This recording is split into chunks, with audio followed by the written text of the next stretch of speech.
ઝાલોદ નગરના પટેલ પરિવારનો પુત્ર મનન પટેલનો ગુજકેટની પરીક્ષામાં ઇતિહાસ રચ્યો।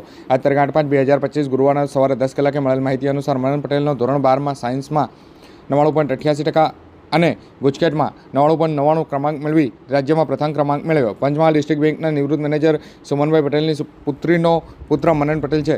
ઝાલોદ નગરના જે પંચમહાલ ડિસ્ટ્રિક્ટ બેંકના જે નિવૃત્ત મેનેજર હતા સુમનભાઈ પટેલ, તેમની પુત્રીનો છોકરો જે મનન પટેલ બાળપણથી જ ભણવામાં હોશિયાર હતો અને હાલમાં ગુજરાત બોર્ડ દ્વારા જે ધોરણ 12નું સાયન્સનું પરિણામ જાહેર કરવામાં આવ્યું હતું, જેમાં વડોદરા શહેરમાં અભ્યાસ કરતા મનન પટેલના 99.88% મેળવી અને રાજ્યમાં 5મો ક્રમાંક પ્રાપ્ત કર્યો હતો। ત્યારે ગુજકેટની જે પરીક્ષામાં મનન પટેલે રાજ્યમાં 99.99% લાવી ઇતિહાસ રચી દીધો હતો અને પટેલ પરિવારના પુત્રએ સમગ્ર રાજ્યમાં ગૌરવ વધારી ઝાલોદ ખાતે રહેતા સુમનભાઈ પટેલના પરિવારમાં ખુશીનો માહોલ જોવા મળ્યો છે। મનન પટેલ દરરોજ 8 થી 10 કલાક વાંચન કરતો હતો અને તેની સખત મહેનત રંગ લાવતા તેમના માતા પિતાનું નામ રોશન કર્યું અને મનન પટેલ ગુજરાત રાજ્યમાં ગુજકેટમાં 99.99% મેળવીને પ્રથમ નંબર લાવ્યો અને ઝાલોદ નગર સહિત સમગ્ર જિલ્લાનું ગૌરવ વધારી પોતાના પરિવારનું ડંકો વગાડ્યો અને પટેલ સમાજમાં ગૌરવની વાત વધાવી।